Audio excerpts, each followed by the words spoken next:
The Waltons captured the heart of America with its story of love, family, and resilience during the Great Depression. But behind the warmth of the show, many cast members faced real-life heartbreak and tragedy. Today, we honor their journeys and remember the legacies they left behind. Don't forget to like and share. Let's begin. Will Geer as the grandfather. Will Geer was born on March 9, 1902. In 1972, at age 70, he stepped onto the small screen as Zebulon Zeb Walton, the warm, witty, and wise grandfather in the Waltons. His performance earned him an Emmy in 1975, and he quickly became known as America's grandpa. But behind the smile was a life torn apart by politics, repression, and personal solitude. At age 11, Will's father abandoned the family, and he was raised by his grandfather, whose love of nature deeply influenced him. Though he earned a master's degree in botany, Geer pursued a career in acting and became known for socially conscious theater. His rising career was crushed in the early 1950s during Hollywood's communist witch hunts. In 1951, Will was blacklisted after refusing to name colleagues before the House Un-American Activities Committee. He lost work income and reputation. Forced from the screen, he toured labor camps and community halls, surviving with help from fellow artists and the folk songs he once performed alongside Woody Guthrie. His personal life was just as complex. He married actress Peggy Rea, with whom he had 3 children, but they divorced in 1954. Despite the split, they remained close, an unusual bond in Hollywood. Less publicly known was his romantic relationship with activist Harry Hay in the 1930s. In a time of intense social stigma, Geer lived a life divided, part open, part hidden, always under quiet emotional strain. In response to Hollywood's rejection, he founded Theatricum Botanicum, an outdoor theater filled with plants mentioned in Shakespeare's works. It was both a creative sanctuary and a symbol of resistance, a haven for expression, politics, and healing. Will Geer died of respiratory failure in 1978 at the age of 76. His net worth was estimated at only $1 million, a modest sum for someone who once stood at the summit of his craft, yet chose principle over profit. Ralph Waite as John Walton Sr. Ralph Waite was born on June 22, 1928. In 1972, when he was 44, he stepped into the role of John Walton Sr., the strong, steady patriarch of the Waltons. Across 9 seasons, Ralph portrayed a father filled with wisdom, compassion, and quiet discipline. A rock for the family during the Great Depression. But behind that idealized image was a man battling private grief and searching for meaning. A former Presbyterian minister with a master's degree in theology from Yale, Ralph's life took a dramatic turn in 1964 when his 9-year-old daughter Sharon died from leukemia. The tragedy shattered his faith, and his first marriage plunging him into deep despair. No longer finding solace in the church, he turned to acting as a new form of spiritual expression.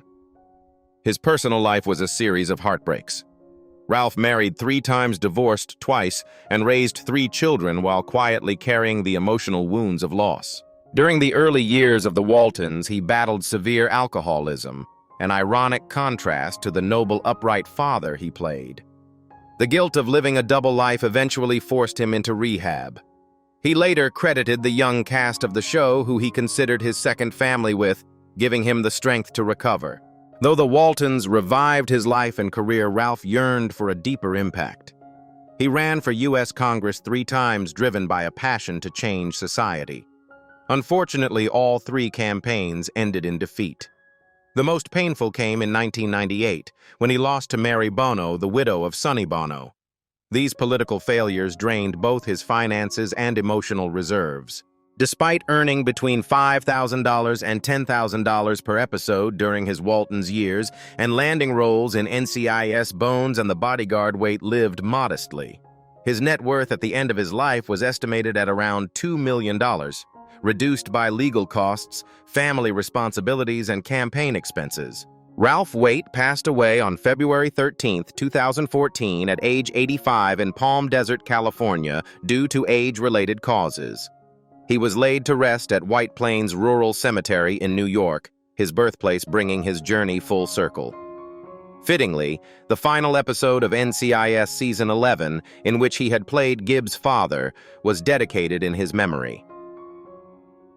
Ellen Colby as Esther Walton. Ellen Hansen. Colby was born on June 3, 1911, in Wisconsin. In 1972, at the age of 61, she took on the role of Esther Grandma Walton in The Waltons, a performance that would earn her 3 Emmy Awards and a Golden Globe.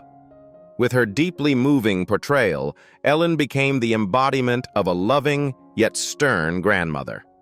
Wise, no-nonsense, and full of heart. But before she reached that iconic status, Ellen endured decades of quiet struggle, loneliness, and professional neglect. She began her Hollywood career as a script girl, contributing behind the scenes without credit or recognition. For years, she appeared only in minor roles, maids, secretaries, background characters, always just outside the spotlight. Her personal life, too, was marked by disappointment. In 1934, she married director Francis Colby, who was over 20 years her senior. Their marriage brought little joy and ended in divorce in 1944, when Ellen was just 33. They had no children, and she spent many years quietly living in the emotional shadow of that separation. In the years that followed, Ellen found companionship with Stella Lucetta, a woman who became her lifelong partner and emotional anchor. Though they never publicly defined their relationship, those close to Ellen knew that Stella was far more than a friend. Their private, enduring bond brought depth and tenderness to Ellen's portrayal of Grandma Walton. Then came the biggest blow. In 1976, at the height of her fame, Ellen suffered a massive stroke at home. It severely affected her speech and mobility, leaving her struggling to care for herself. Though she returned to the Waltons, her dialogue was drastically reduced to reflect her real-life condition. One haunting moment captured the truth behind the character when she shakily delivered the line, "Pray, pray, pray," upon hearing of the Pearl Harbor attack. It wasn't just acting, it was her soul speaking. Ellen Colby passed away on April 14, 1999, at the age of 87. Her estimated net worth at the time was around $2 million, a figure quietly eroded over 2 decades by medical expenses. Still, she left behind a legacy built on hundreds of performances and unwavering emotional authenticity. Mary Jackson as Emily Baldwin. Mary Jackson was born on November 22, 1910, in Milford, Michigan. At 61, she stepped into the role of Emily Baldwin, the sweet, sentimental, and quietly heartbroken sister in the Waltons. Emily, the forever hopeful romantic, clinging to memories of a lost love, seemed to reflect elements of Mary's own life. Long before she ever stepped onto a Hollywood set, Mary Jackson lived a life of modest stability. She earned a degree from Western Michigan University and became a school teacher during the Great Depression, a time when job security was rare, especially for women. But something within her longed for more than chalkboards and classroom walls. With remarkable courage, she left the predictability of teaching behind and chose the uncertain path of the performing arts. For decades, Mary traveled with regional and touring theater companies, often staying in budget hotels, earning just enough to get by. Her days were filled with rehearsals and cramped dressing rooms, her nights with the applause of small-town audiences. Though the work was grueling and the pay meager, she pressed on with quiet perseverance. Over the years, Mary appeared in numerous productions, both on stage and on screen. Her television credits included appearances in Hazel Airport, Coming Home, and other notable shows of the time. But she was often cast in the background, supporting characters whose names didn't make the headlines. Stardom eluded her, but she carried on working steadily, always professional, always present. Recognition finally came when she joined the Waltons as Emily Baldwin. While hers was technically a supporting role, audiences quickly embraced Emily as one of the emotional anchors of the show. There was something timeless and familiar in her portrayal, something that made viewers feel like they had known her their whole lives. It was the role that gave Mary Jackson the visibility and affection she had quietly earned over decades of hard work. Even at the height of the Waltons, Mary's earnings were modest. She reportedly earned between $500 and $1,500 per episode, a humble sum even for that era. But she wasn't in it for the money. She lived simply and with intention. Mary's marriage to Griffin Bancroft Jr. was a lasting one. They were together for an incredible 68 years.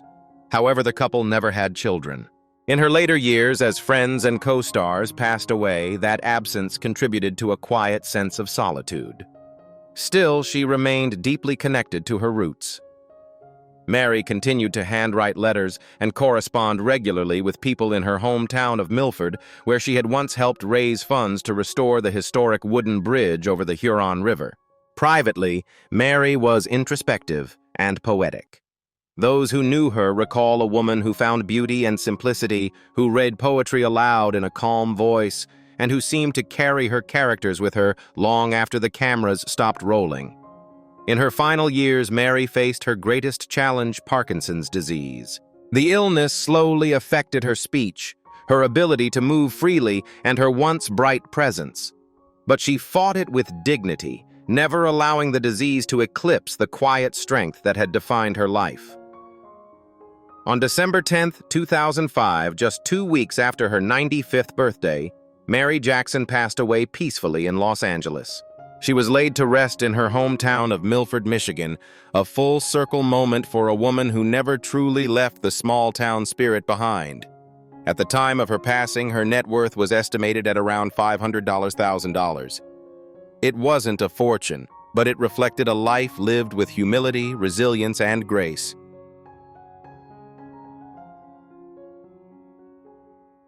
Joe Connley as Ike Godsey. Joe Connley was born on March 3, 1928 in Buffalo, New York. At age 44, he won the hearts of audiences as Ike Godsey, the kind, soft-spoken storekeeper in the Waltons, 1972 to 1981. With his down-to-earth charm and sincere performances, Connley wasn't just the grocer in the show. He became a symbol of the quietly hard-working American man, modest, practical, and steadfast. But unlike many of his co-stars who devoted their lives to show business, Joe Connley lived a double life. One as an actor full of passion but never stardom. For nearly 2 decades before the Waltons, his screen appearances were limited to brief roles on various TV programs. One of his rare lead appearances was in an educational film for AT&T titled How to Lose Your Best Customer Without Really Trying. The role of Ike Godsey came just as his career had seemingly hit rock bottom, and it ended up saving him. Connley's second life was much more grounded and often harsher. He was a real estate entrepreneur in California's San Fernando Valley, running 3 companies by the early 1970s. Balancing Hollywood with business left him perpetually exhausted. Not just physically, but emotionally torn between 2 worlds. On one side, the modest paychecks of a supporting actor, on the other, the risky but more lucrative world of real estate. Ironically, it was property, not performance, that brought him wealth. Yet the strain of living 2 lives led to ongoing financial and personal crisis. The stress took a toll on his personal life. His first marriage to Juan Stakes ended in divorce, leaving behind 2 children. He remarried in 1969 to Louise Teakin and had 2 more children. A father of 4, Connley struggled to stay present. His overloaded schedule and dual careers created emotional distance, and the effort to be everything to everyone left him physically and mentally drained. In his later years, tragedy struck again. Joe was diagnosed with dementia, a cruel condition that slowly erased his memories of his family, of the characters he brought to life, of the career that once defined him. He passed away on July 7, 2013, at a care facility in Newberry Park, California. He was 85. Robert Donner as Yancey Tucker. Robert Donner was born on April 27, 1931 in New York City and brought to life one of the most colorful and lovable characters in the Waltons, Yancey Tucker, the eccentric, bearded jack-of-all-trades with a wild imagination and an even wilder heart. When he first appeared on the show in 1973 at the age of 42, Donner quickly became a fan favorite known for his unpredictable schemes, raspy voice, and good-hearted mischief. Yancey wasn't just comic relief. He was a reminder of the quirky, real-life characters found in every small town. But behind that unforgettable face and booming laugh was an actor whose own life was shaped by restlessness, reinvention, and quiet persistence. Donner's journey to fame wasn't a straight line. After serving in the U.S. Navy, he studied acting at the prestigious Pasadena Playhouse alongside future stars like Gene Hackman and Dustin Hoffman. He didn't break into film until the late 1950s, and even then he spent years doing uncredited roles, sometimes playing background soldiers, bartenders, or oddballs on the fringe. His big break came not from a starring role, but from consistency, the kind of solid scene-stealing performances that directors never forgot. Throughout the 1960s and 70s, he became a go-to actor for westerns and TV dramas. From Gunsmoke to Bonanza, The Big Valley to Columbo, Donner was everywhere, always memorable, always bringing a spark. He also played the hilarious Exidor on Mork and Mindy, a cult favorite character that showed off his skill for absurdist comedy. But to many, he would always be Yancey Tucker, the loyal friend, the dreamer, the man with a homemade still and a heart of gold. Off-screen, Robert Donner lived a quieter life. He was married to producer Jill Sherman Donner, and though they had no children, their partnership was long and loving. Friends described him as fiercely intelligent, a deep thinker who read philosophy, loved the outdoors, and never truly embraced Hollywood glamour. He preferred hiking in the hills to walking red carpets, and he never complained about the fact that he was rarely in the spotlight. In his final years, Donner continued to work, occasionally appearing in television and small film roles, but his health began to decline. Though he kept his illness private, he gradually stepped away from the industry he had devoted 5 decades to. On June 8, 2006, Robert Donner passed away at his home in Sherman Oaks, California, from complications related to heart disease. He was 75 years old. John Ritter as Reverend Matthew Fordwick. John Ritter was born on September 17, 1948. At just 24 years old, he appeared on The Waltons as Reverend Matthew Fordwick, a character who began as stern and traditional, but gradually revealed a heart full of compassion and depth. Though a supporting role, it was one of Ritter's first major television appearances and helped launch a brilliant career. But behind the fame and signature smile was a man under constant pressure whose life ended abruptly at just 54, shocking an entire nation. Ritter's career exploded with Three's Company, where he starred as Jack Tripper, a charming bachelor pretending to be gay to live with 2 female roommates. The show's surprise success made him a comedy icon, but also trapped him in a typecast image he struggled to escape. By the late 1980s, Ritter was earning $150,000 per episode, equivalent to over $400,000 today. But the pressure to maintain his star status came at a personal cost. His first marriage to Nancy Morgan lasted nearly 20 years and produced 3 children, but it ended in divorce in 1996, during a period when Ritter was trying to reinvent himself after the peak of Three's Company. He later married actress Amy Yazbek and had a son, Noah, tragically born on the same day John would pass away 5 years later. Though his second marriage brought peace, Ritter remained consumed by a non-stop career of film, stage, and television, including the lead in 8 Simple Rules, a successful sitcom that marked his triumphant return. That comeback was tragically cut short on September 11, 2003. While filming an episode of 8 Simple Rules, Ritter collapsed with chest pains and vomiting. Initially misdiagnosed with a heart attack, he died later that day. The real cause was an undetected aortic dissection, a silent killer. He died just days shy of his 55th birthday. His sudden passing led to a high-profile medical malpractice lawsuit filed by his family, and years of legal battles followed. Despite dying while still in demand, Ritter left behind an estimated $20 million fortune earned through acting endorsements and syndication royalties. He was laid to rest at Forest Lawn Memorial Park in Hollywood Hills. His final films, including Bad Santa and Clifford's Really Big Movie, were dedicated to his memory. Peggy Rea as Rose Burton. Peggy Rea was born on March 31, 1921.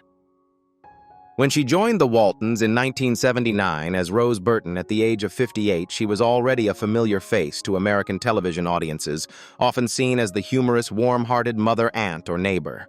But behind those affectionate roles was a life full of redirections, moments of solitude, and the constant struggle of maintaining a foothold in an industry that rarely favored women who didn't fit the traditional mold. Before acting, Peggy was fired from her job as a secretary for writer K. Thompson, an emotional blow in the 1940s when career opportunities for women were already limited.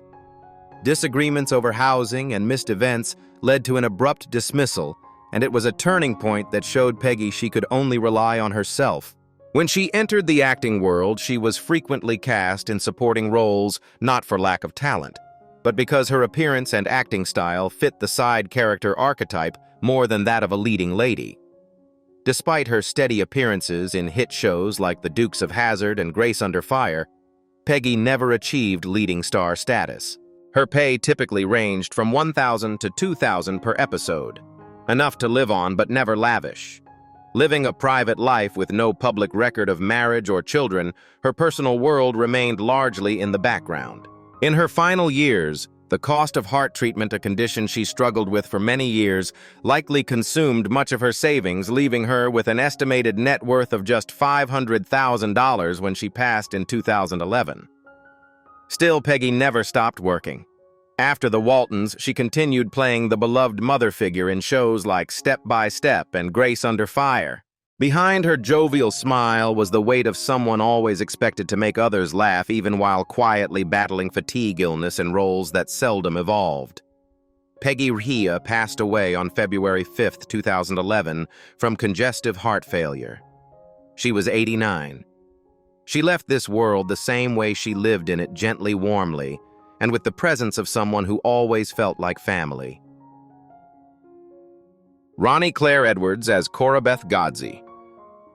Ronnie Clare Edwards was born on February 9, 1933 in Oklahoma City. At age 41, she made television history with her role as Corabeth Godsey, the proud, sharp-witted, and emotionally complex wife of Ike Godsey in The Waltons. As Joe Connley's on-screen partner, she brought both comedy and depth, becoming an icon for portraying women who were both formidable and deeply human. But beneath the character's confident exterior, Ronnie struggled with her own challenges. Before landing the role that changed her career, she had spent over a decade playing forgettable bit parts faces people saw but didn't remember. She had to fight twice as hard to prove her talent in an industry that often overlooked women like her. Even after the Waltons, she continued to be typecast in similar, colorful supporting roles. Though she worked steadily in film theater, and even as an author, true financial success eluded her. By the time of her passing, despite a regular income during her Waltons days around $1,000 to $2,000 per episode, her net worth was estimated at just $1 million. As the industry evolved and roles became scarce, Ronnie didn't fade. She adapted. She focused on writing and solo stage performances. Her one-woman show, The Knife Thrower's Assistant, won critical praise, but it never brought her the kind of mainstream comeback she had hoped for. In 2008, the final blow came when HBO canceled 12 Miles of Bad Road, a series that could have revitalized her career. Afterward, Ronnie quietly stepped away from the limelight. She sold her Los Angeles home and moved into a converted Catholic church she had restored herself. A symbolic farewell to the Hollywood dream that never quite materialized. On June 14, 2016, Ronnie Clare Edwards died in her sleep from chronic obstructive pulmonary disease, COPD. She was 83, a woman who once captured America with her biting humor and fragile strength, then quietly disappeared. Helen Klebe as Mamie Baldwin. Helen Klebe was born on January 6, 1907. At age 65, she joined the Waltons as My Baldwin, the prim, classic Southern lady known for her sweetness, eccentricity, and Papa's Recipe homemade tonic. Alongside Mary Jackson, she formed half of the iconic Baldwin sisters duo, symbols of nostalgic charm and enduring tradition in Southern culture. But off-screen, Helen lived a life marked by sacrifice. Her acting career was interrupted for years by motherhood. After giving birth to her son, Tom Pendergast, she stepped away from the stage to raise him, especially after her husband passed away in 1950. She faced the harsh realities of post-war widowhood and financial strain. Teaching drama at a college became her way back to the world she once dreamed of. Eventually, Helen returned to television in the late 1950s, not to stardom but to quiet, uncredited roles. She appeared in Gunsmoke, Bewitched, Green Acres, and The Golden Girls, but always in the background. Even in The Waltons, her most recognizable role, her pay ranged between $500 and $1,500 per episode. Helen Klebb passed away on December 28, 2003, just days before her 97th birthday. She was laid to rest at Holy Cross Cemetery in Culver City. Her estimated net worth was around $500,000, enough to live on, but far from Hollywood wealth. Earl Hamner Jr. as the narrator. Earl Hamner Jr. was born on July 10, 1923. At age 49, he brought the memories of his own childhood to life as the creator, head writer, and narrator of The Waltons in 1972. Though he never appeared on screen, it was his warm, thoughtful voice that opened and closed each episode like a lullaby for a nation, yearning for family connection during changing times. Hamner grew up far from Hollywood in the small town of Schuyler, Virginia. His father was a soapstone miner and later a factory worker who once walked 6 miles home on Christmas Eve.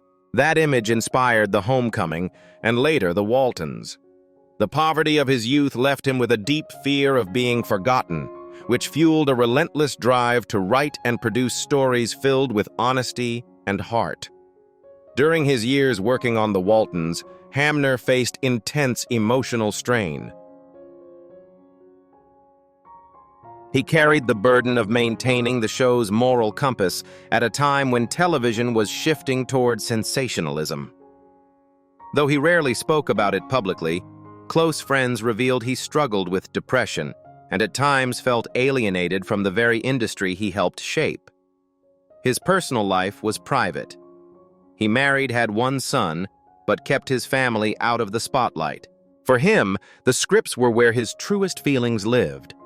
After The Waltons, Hamner created Falcon Crest, another hit. But success brought pressure. As a producer, he earned between $10,000 and $20,000 per episode, a significant amount in the 1970s, leading to a net worth of about $5 million. Still, Hamner once said, "Money only matters if you use it to tell a good story." And that's exactly how he lived. Later in life, he battled bladder cancer, a quiet illness much like himself. Though the disease persisted for years, Hamner never let it darken the optimistic spirit that defined his work. He passed away on March 24, 2016, at the age of 92.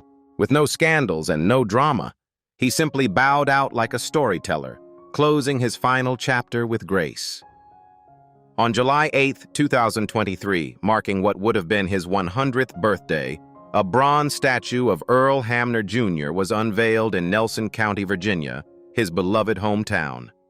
It was a tribute to the man who reminded America that family memory and love never go out of style. The journey of the Waltons is more than just a story of family. It's the legacy of remarkable actors and creators, some of whom left us too soon. Which moment on Walton's Mountain touched your heart the most?